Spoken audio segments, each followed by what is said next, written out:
Welcome to my YouTube channel to the point learning. आज अपने series को continue करते हुए मैं 11th क्लास की बिजनेस स्टडी का फर्स्ट चैप्टर का सेकंड पार्ट डिस्कस करने जा रही हूँ। इससे पहले मैंने लास्ट वीडियो जो बिजनेस स्टडी से रिलेटेड डाला था वो था आपका nature and purpose of business, जिसमें हमने मीनिंग डिस्कस किया था और कैरेक्टरिस्टिक्स डिस्कस किए थे और बिजनेस प्रोफेशनल एम्प्लॉयमेंट की डेफिनेशन डिस्कस की थी। अब सेकेंड पार्ट में मैं आपको इनके बीच का डिफरेंस कंपैरिजन बताऊंगी, जो कि आपका काफ़ी इंपॉर्टेंट है, तो इसे ध्यान से बिल्कुल समझिए। सबसे पहले बेसिस, ठीक है, देन बिजनेस प्रोफेशनल एम्प्लॉयमेंट, इस तरह आपका कॉलम बनेगा। आते हैं नंबर 1 पॉइंट पे, मोड ऑफ एस्टैब्लिशमेंट। आप तीनों में डिफरेंस क्या होता है एस्टैब्लिशमेंट का वो देखते हैं। बिजनेस में entrepreneur decision and legal formalities. अगर आप बिजनेस स्टार्ट करते हैं तो वो डिसीजन इंटरप्रेन्योर यानी जो बिजनेस स्टार्ट करने जा रहा है, जो बिजनेस का आपका मेन प्रमोटर है, उसका डिसीजन रहता है इसमें। और लीगल फॉर्मेलिटीज़ कुछ होती हैं एक कंपनी को इस्टेब्लिश करने की, एक बिजनेस को सेटअप करने की, तो वो फॉर्मेलिटी पूरी करनी होती है। प्रोफेशन में क्या करना होता है, membership and certificate of practice. अगर आपका एक प्रोफेशन है, यहाँ प्रोफेशन में आप सबसे सॉलिड एग्जांपल रखिए एक डॉक्टर का। अगर आप डॉक्टर हैं, अब आपको अपना प्रोफेशन स्टार्ट करना है, तो आप किसी के साथ मेंबरशिप कर सकते हैं और आपको एक सर्टिफिकेट ऑफ प्रैक्टिस चाहिए होता है, यानी आपके पास एक डिग्री क्वालिफाइड होनी चाहिए कि हाँ अब आप ये काम स्टार्ट करने जा रहे हैं एज अ प्रोफेशनल। देन आते हैं एम्प्लॉयमेंट। एम्प्लॉयमेंट में आपका appointment letter and service agreement. अगर आप कहीं नौकरी लेने जा रहे हैं तो वहाँ पे आपको सबसे ज़्यादा इस्टेब्लिशमेंट यानी नौकरी पाने के लिए क्या ज़रूरी होता है, अपॉइंटमेंट लेटर। आप जहाँ नौकरी कर रहे हैं वहाँ का एक अपॉइंटमेंट लेटर आपके पास होना चाहिए और एक सर्विस का एग्रीमेंट, किस किस शर्तों पे आप काम करने जा रहे हैं वो एक एग्रीमेंट आपके पास होना चाहिए। देन आते हैं नेचर ऑफ वर्क। बिजनेस में प्रोवाइड गुड्स एंड सर्विसेज। क्या प्रोवाइड कराता है business, goods and services provide कराता है। Then rendering services. प्रोफेशनल एक प्रोफेशन में क्या होता है, केवल सर्विसेज प्रोवाइड कराई जाती हैं, आपको गुड्स एंड सर्विसेज नहीं। फॉर एग्जांपल आप डॉक्टर के यहाँ गए तो वो अपनी सर्विस आपको ऑफर करता है, उसके बदले आपसे चार्ज लेता है, फीस लेता है। So rendering, only rendering services. Then performing work as directed.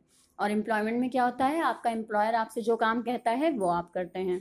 Then next आते हैं क्वालिफिकेशन। क्या क्वालिफिकेशन चाहिए होती है आपको, नो मिनिमम क्वालिफिकेशन। यहाँ पे बिजनेस स्टार्ट करने के लिए आपकी कोई एक क्वालिफिकेशन नहीं है कि आपके पास यही क्वालिफिकेशन होनी चाहिए बिजनेस स्टार्ट करने के लिए, नहीं। अगर आपका माइंड क्रिएटिव है, आपकी लगन है, आप बिजनेस स्टार्ट करना चाहते हैं, उधर इंटरेस्ट है आपका, तो आप बिल्कुल बिजनेस स्टार्ट कर सकते हैं, उसके लिए कोई रिक्वायर्ड क्वालिफिकेशन नहीं होती। देन आते हैं profession, expertise and training of specific field. जिस फील्ड का प्रोफेशन आपका है, आप जिस फील्ड में इंटरेस्टेड हैं उससे रिलेटेड आपका ट्रेनिंग और स्पेसिफिक आपकी ट्रेनिंग होनी चाहिए, उससे रिलेटेड आपके पास सर्टिफिकेट होना चाहिए, तभी आप कोई प्रोफेशन स्टार्ट कर सकते हैं। देन आते हैं एम्प्लॉयमेंट में। एम्प्लॉयमेंट में आपका होता है training prescribe by the qualification and training prescribe by the employer. जैसा आपकी जॉब में आपसे क्वालिफिकेशन मांगी जा रही है वो क्वालिफिकेशन आपके पास होनी चाहिए, उससे रिलेटेड स्टार्टिंग में आपकी ट्रेनिंग कराई जाती है, तो वो ट्रेनिंग का सर्टिफिकेट आपके पास होना चाहिए, तो आपको एम्प्लॉयमेंट मिल सकती है।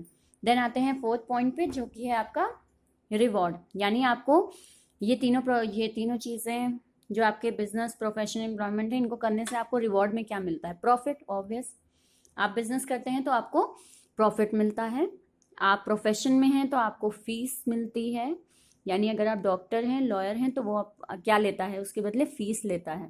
देन आते हैं सैलरी एंड वेजेस। अगर आप एक एम्प्लॉयमेंट में हैं, एक नौकरी में हैं, तो वहाँ आपको क्या मिलती है, सैलरी मिलती है, वेजेस मिलते हैं, वेजेस मेनली आपके लेबर्स को मिलते हैं। देन आते हैं हम कैपिटल इन्वेस्टमेंट। कितना पैसा आपको इन्वेस्ट करना पड़ता है इन तीनों प्रोफेशन में अलग अलग, इन तीनों फील्ड्स में अलग अलग, वो देखते हैं हम। Depend on size and nature of business. जैसा बिजनेस आप स्टार्ट करना चाहते हैं वैसा कैपिटल आपको लगाना पड़ता है, वैसा पैसा आपको, उस तरह का, उतनी क्वांटिटी का पैसा आपको अपने बिजनेस में लगाना पड़ता है। अगर आप बिजनेस एक लार्ज स्केल पे स्टार्ट करने जा रहे हैं, एक फैक्ट्री आपको इस्टेब्लिश करनी है, तो ऑब्वियस है कि आपको वहाँ इन्वेस्टमेंट यानी पैसा, इन्वेस्टमेंट से मतलब होता है पैसा, यानी आपको वहाँ पैसा भी उतना ही लगाना पड़ेगा उस बिजनेस में, उसको स्टार्ट करने के लिए, ठीक। तो ये आपका बिजनेस का। देन आते हैं लिमिटेड कैपिटल। प्रोफेशन में यही आपका लिमिटेड कैपिटल होता है, क्योंकि अगर आप एक प्रोफेशनल हैं तो आपको सिंपली एक एक बिल्डिंग में या एक रूम की ज़रूरत होगी, वहाँ पे अपना केवल सेटअप करने की ज़रूरत है आपको, पूरा अपना फर्नीचर डेकोरम वगैरह। आपको जितना आप बिजनेस में इन्वेस्टमेंट करते हैं उतना एज कंपैरिजन आपको प्रोफेशन में कम कैपिटल इन्वेस्ट करना पड़ता है। देन आते हैं एम्प्लॉयमेंट में नो कैपिटल रिक्वायर्ड। आपको अपनी तरफ से कोई कैपिटल नहीं इंजेक्ट करना पड़ता है एज एन एम्प्लॉय या एज एन एम्प्लॉयर। आपको वहाँ नौकरी मिलती है तो आप खुद अपने घर से टेबल कुर्सी लेकर नहीं जाते हैं, आपको वहाँ प्रोवाइड होती है सारी चीज़ें, तो वहाँ पे कैपिटल की रिक्वायरमेंट नहीं होती। देन आते हैं रिस्क। आपके बिजनेस में हाई रिस्क होता है, सबसे ज़्यादा रिस्क होता है बिजनेस में, क्योंकि आप एक प्रोडक्शन कर रहे हैं, उसमें कई सारे रिस्क आते हैं। देन आप अपने सामान को बेचेंगे, वहाँ कई रिस्क आएंगे, फिर वो बिका, आपको उससे प्रॉफिट मिलेगा नहीं मिलेगा, और कहाँ कहाँ डिस्ट्रीब्यूट होगा वो प्रॉफिट, तो ये कई सारे रिस्क एलिमेंट आपके बिजनेस में होते हैं, तो हाई रिस्क होता है आपका बिजनेस में। देन आते हैं लो रिस्क। लो रिस्क आपके प्रोफेशन में एज कंपैरिजन टू बिजनेस आपके प्रोफेशन में कम रिस्क होता है। देन नेक्स्ट है नो रिस्क। एम्प्लॉयमेंट में आपका कोई रिस्क नहीं होता है, बस आप कुछ गलत करेंगे तो नौकरी से निकाल दिया जाएगा, बाकी अदर कोई रिस्क हम देखें तो एज एन एम्प्लॉय आपको रिस्क नहीं होता, कंपनी आपके तरफ से रिस्क वगैरह बियर करती है। देन आते हैं transfer of interest. Transfer possible with some formalities. Transfer of interest मतलब कि आप जो काम कर रहे हैं वो आप किस हद तक किसी और को ट्रांसफर कर सकते हैं। तो बिजनेस में ऑब्वियस है, अगर आप बिजनेस कर रहे हैं और इन फ्यूचर आपका बेटा उस बिजनेस को कैरी ऑन करना चाहे तो बिल्कुल कर सकता है, उस पर कोई रिस्ट्रिक्शन नहीं होता, आप दे सकते हैं उसे अपना सेटअप पूरा। देन आते हैं नॉट पॉसिबल। प्रोफेशन में आपका इंटरेस्ट ट्रांसफरेबल नहीं होता। अगर आप डॉक्टर हैं और एज अ डॉक्टर आप अपने सन को ये पूरा डॉक्टर का अगर प्रोफेशन देना चाहें संभालने के लिए तो नहीं, उसका भी डॉक्टर होना ज़रूरी है। सो यहाँ पे आपका ट्रांसफ़र ऑफ इंटरेस्ट नहीं होता। एम्प्लॉयमेंट में भी यही होता है, अगर आप एक जगह नौकरी कर रहे हैं तो आपका बेटा भी बाद में उसी जगह नौकरी करने लगेगा आपके बदले, तो ऐसा नहीं होता। देन आते हैं code of conduct. Code of conduct मतलब कि कौन कौन से रूल्स एंड रेगुलेशन आपको मानने पड़ते हैं इन तीनों में। तो बिजनेस में कोई रूल्स एंड रेगुलेशन नहीं होते, वैसे एक कंपनीज एक्ट फॉलो होता है रूल्स एंड रेगुलेशंस का, बट अगर एक रफली वे में देखें तो कोई रिस्ट्रिक्शंस कोई रूल्स नहीं फॉलो होते आपके बिजनेस में कि आपको इसी तरह से बिजनेस चलाना है, इतने ही पैसे में या इतना नहीं, वो आपके ऊपर है, जैसा आपका नेचर वैसा आप काम करें। देन आते हैं प्रोफेशनल कोड।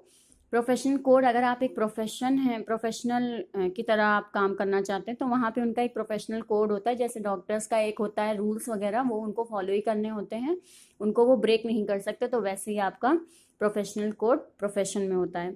देन आते हैं norms of behaviour laid down by employer.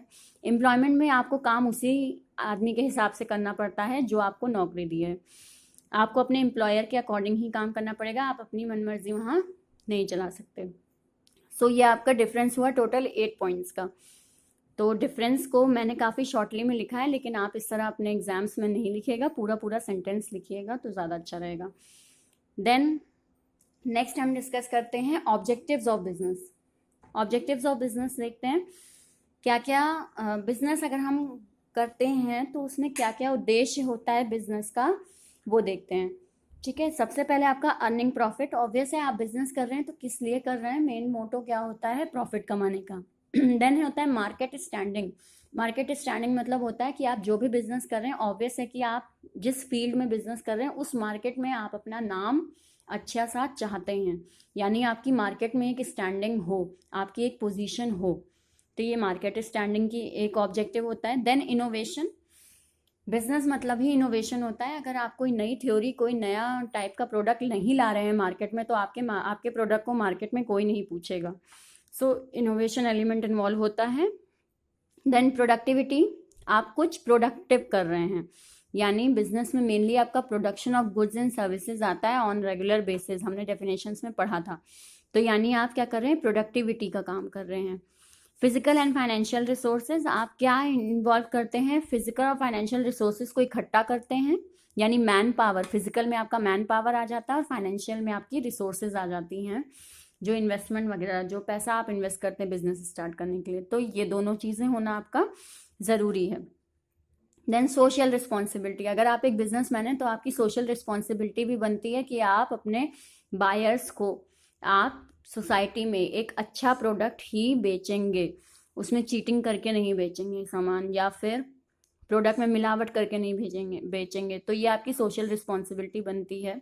Then आते हैं वर्कर परफॉर्मेंस एंड एटीट्यूड्स। आपकी कंपनी में, आपके बिजनेस में जितने लोग काम कर रहे हैं उन वर्कर्स पर ध्यान देना, उनके एटीट्यूड पर ध्यान देना, उनको प्रॉपर इन्वायरमेंट प्रोवाइड कराना, तो ये worker performance and attitude. Then manager performance and development. आपको एज अ बिजनेसमैन लगातार अपने मैनेजर्स को भी ऑब्जर्व करना होता है, उनके परफॉर्मेंस को भी देखना होता है और लगातार डेवलपमेंट करते जाना होता है बिजनेस में। अगर डेवलपमेंट नहीं करेंगे तो आप ग्रोथ नहीं कर सकते बिजनेस में। तो ये इसके सारे main objectives. So in this way ये आज हमने डिफरेंस बिटवीन डिस्कस किया और ऑब्जेक्टिव ऑफ बिजनेस डिस्कस किया। अगर आपको कोई भी वीडियो से रिलेटेड दिक्कत है तो प्लीज़ कमेंट सेक्शन में मुझे मेंशन करें। So please like, subscribe and share my YouTube channel. Thank you very much.